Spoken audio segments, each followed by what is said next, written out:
Video game DLCs are a chance for developers to expand upon their games with a new understanding of what their community loved and hated about the game, often resulting in these expansions being the best content the game has to offer. They typically have some excellent bosses, levels, and new mechanics. Today's video will bring you my thoughts on which do it best, on which DLCs stand at the pinnacle of the industry. A like and subscribe is always appreciated, but let's get going with my number 10 placement.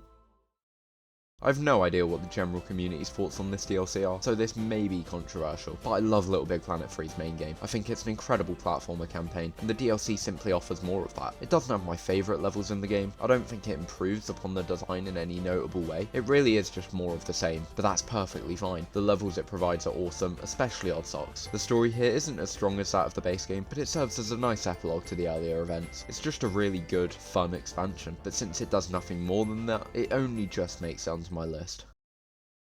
I'll say immediately, getting such a great DLC for free is insane. It's very short, but you aren't paying for it. For the price point, there's a lot of content. It only has one boss, but you fight him multiple times, each encounter being slightly different to the last. Tyr is one of Ragnarok's strongest bosses, though I do feel he falls short of the likes of Thor and Heimdall. There's also the question of the gameplay, which is very different from Ragnarok's main game. It takes on a roguelike form, a genre I've never been a massive fan of, but even so, I really enjoyed the gameplay loop here. It wouldn't work if God of War's combat wasn't some of my favourite in any game, but thankfully that's the case. But it falls here at the number 9 spot since it doesn't have as much to offer as the DLCs higher on this list. Valhalla doesn't change my opinion of Ragnarok. It was a 9 out of 10 already, and that endures. I still think the base game is far superior to Ragnarok in its design, which isn't the case for the higher ranking expansions. I love Valhalla, but I just think the DLCs yet to come have more to offer.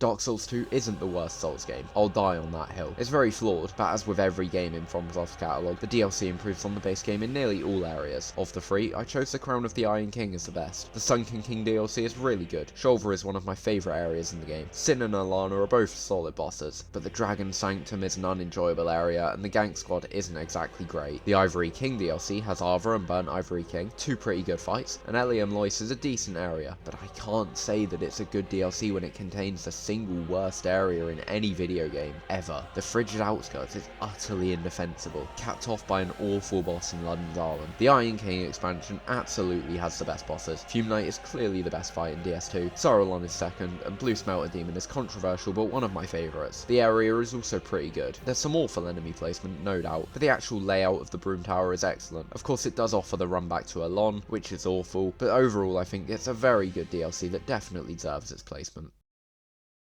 As was the case with our previous entries, Blasphemous' DLC exceeded the quality of the base game in every way. It was a very close contest between the Wounds of Eventide and Stir of Dawn. Both offered great sets of new bosses, but ultimately I gave the edge to the one that brought with it the best boss in the game, Sierpes. What an incredible fight. One I placed in my ranking of the 10 best bosses of this decade. Isadora is also a solid fight, better than most in the base game. Stir of Dawn has more to offer, but the Amanecedas do all have similar mechanics, and while Lodas does come close to Sierpes, I'd say Wounds of Eventide slightly gets the edge for boss quality. What elevates it further is the addition of a new area as opposed to merely a new quest and set of bosses. Don't get me wrong, I hate Warning and Havoc. I think the enemies in this area are absolutely awful. It's not really a level I enjoy, but is it comparable to the Frigid Outskirts? Not even close. And it does serve as an effective build up to Sierpes, and when I'm looking at the value a DLC offers, I have to consider what I'd be more willing to pay for. Ultimately, Sierpes and Isidora outweigh the 5 Amanecedas when it comes to who I'd rather fight, so this DLC just about edges out the victory. I've recently seen a lot of people voice their dislike for Blasphemous 2's DLC, but I thoroughly enjoyed it. Sor Cortova del Silencio is a really good boss, essentially just a slightly superior take on Our Lady, one of my favourite bosses from the first game. Both battles against Asterion are great, the first especially barely falling short of Aphelior as the best boss in the game, but that's saying a lot considering Aphelior is one of my top 20 video game bosses ever, so the DLC has really high quality bosses. What about the areas? They're really good. There's a couple of irritating enemies in the mix, but it's Blasphemous, of course there's going to be a couple. The puzzles and platforming in these areas are a notable step up in quality from the original. The visual design is some of the most intriguing in either of these games. Another element to note is a new weapon, or should I say old weapon. Blasphemous 2's sword is replaced with the classic Mea Culpa from the original game, with virtually the same moveset, but an entirely new platforming technique that's used very effectively in the level design. This DLC does everything right, it's incredibly solid. I almost placed it a spot higher, but I think this placement just outside the top 5 is fair. FromSoft's first DLC still holds up over a decade later. I've made it no secret on this channel that I think Dark Souls' boss roster is pretty weak compared to the more recent Souls games, but the DLC actually does provide it with a few solid bosses. Manus is pretty good, Calamite is great and somehow mechanically still FromSoft's best dragon, and Artorias is incredible, my 5th favourite boss in Soulsborne. Ulasil is also a great area, one of the best in the original Dark Souls. While there's some annoying enemy encounters and the Royal Wood is unremarkable, I give the DLC a thumbs up for its areas overall. It also brings us some of the best lore this series has to offer, especially that tied to Artorias, Sif and Manus. It's a really good DLC, it just lacks the level of polish possessed by those higher on the list. Thankfully, I first played Cuphead in 2022, so I didn't have to suffer the painfully long wait for this DLC. When it released, I'm sure nearly everyone would agree it was worth the wait. The selection of bosses here is absolutely fantastic. The Howling Aces is one of my absolute favourite bosses in any game. Esper Winchester finally gave us a good plane level. Glumstone and Mortimer are really solid too, and the Angel and Demon are one of the most creative gangs in gaming. While quite controversially, I don't enjoy the Moonshine Mob and find Saltbaker to be mechanically pretty weak, that doesn't take away from the bosses I do really enjoy. And there's also the King's Leap mini-bosses, who aren't anything special but are definitely a nice extra challenge, all their mechanics being really unique, and I love that it switches attacking for parrying as your primary method of damaging the boss. Cuphead is a phenomenal game, and this DLC is where it shines the most. It's visually incredible, mechanically just as strong, and I definitely think it earns its spot this high on the list. While it delivered us my favourite boss in gaming history, the Ring City has far more to offer than Slave Knight Gale. It all takes place in one of the series' grandest areas, the Ring City itself. It's an excellently designed level, and while I do think the brief section with the stairs in the swamp is underwhelming, the majority of the content this DLC has to offer is incredible. Madeira is a boss I initially felt wasn't as good as everyone proclaims him to be, but he's definitely grown on me over the years as one of Soulsborne's better dragons. Gale is obviously phenomenal, and is always seen near the top of Souls boss rankings. The Demon Princes made their way onto my list of the top 10 best ganks in gaming, and it's certainly one of the more underrated fights in the series. Half-Light is undeniably pretty poor, but that's one bad boss in the face of 3 strong ones, not nearly enough to drag down what's otherwise an incredible expansion. Despite how much I adore the Ring City, I do think there's a couple that exceed its quality ever so slightly.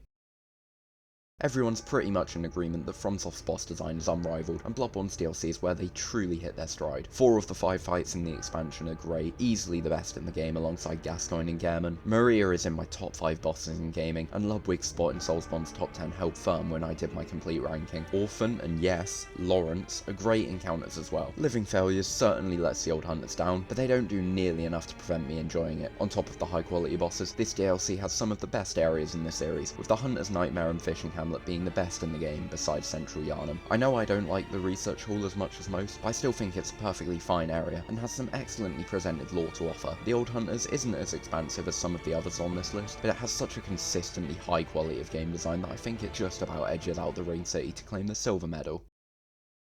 I've named this DLC many times on this channel as the best DLC in the Soulsborne series, and when From Software have cemented themselves as the undisputed kings of video game expansions, Elden Ring naturally claims its spot at the pinnacle of this list. As with all of the Souls series' DLCs, it just takes everything great about the base game and improves upon its strengths, ironing out their weaknesses in turn. Shadow is basically an entire game of its own. It offers such vast variety in new tools and ways to play the game. There's even a new tier for your physic that lets you play more or less as if you were in Sekiro. Elden Ring already had phenomenal visuals, but Shadow enhances them even further with incredible looking areas such as the Cerulean Coast. The level design doesn't let down either. It's the best FromSoft have ever delivered us. The Shadow Keep being a perfect example of this. While the bosses don't quite bear the level of consistency offered by the Old Hunters, there's still some immense highlights like Rolana, Mesmer and Midra. Others like Putrescent Knight are solid too. There's some stinkers no doubt, but there's enough good here for me to like the boss roster on the whole. I was certainly disappointed to see Radahn be the final boss, and while they've at least fixed Phase 1 now, that phase is excellent. Phase 2 is still incredibly unfair to the player, but I adore Shadow of the Erdtree. Elden Ring is my favourite Souls game, and its DLC improves upon it in all areas. I consider this the best content FromSoft has to offer, and as such it earns the top spot in this competitive ranking.